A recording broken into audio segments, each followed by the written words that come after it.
Hi friends, తెలియకుండా చుక్కాకు పచ్చడి. Onions, వెల్లుల్లి, జీలకర్ర, ఒట్టిమిరపకాయలు ఆయిల్లో ఫ్రై చేసుకొని పక్కన పెట్టుకోవాలి. తర్వాత టమాటాలను పైన చూపిస్తున్న విధంగా ఆయిల్లోనే మగ్గనివ్వాలి. తర్వాత సన్నగా తరుముకున్న చుక్కాకును సాల్ట్ వాటర్లో బాగా క్లీన్ చేసుకోవాలి. బాగా క్లీన్ చేసుకున్న తర్వాత మగ్గుతున్న ఈ టమాటాలను ఆ చుక్కాకును వేయాలి.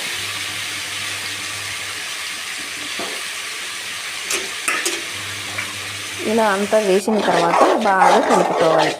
పైన చూపిస్తున్న విధంగా బాగా కలుపుకోవాలి. అది బాగా దగ్గర పడిన తర్వాత తీసి పక్కన పెట్టుకోవాలి. తర్వాత పల్లీలు తీసుకోవాలి. పల్లీలు,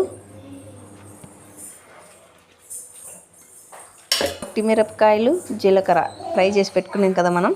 ఒట్టిమిరపకాయలు, జీలకర్ర, సాల్ట్ అవి 3 వేయాలి.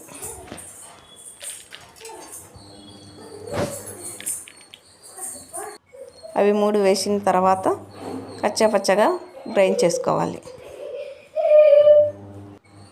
ఇలా గ్రైండ్ చేసుకున్న తర్వాత మనం మగ్గరించి పెట్టుకున్న చుక్కాకు, టమాటాలు, కొన్ని వాటర్ వేసి గ్రైండ్ చేసుకోవాలి. తర్వాత ఈ ఆనియన్స్, వెల్లుల్లి వేసుకొని గ్రైండ్ చేసుకోవడం. అంతే, చుక్కాకు పచ్చడి రెడీ.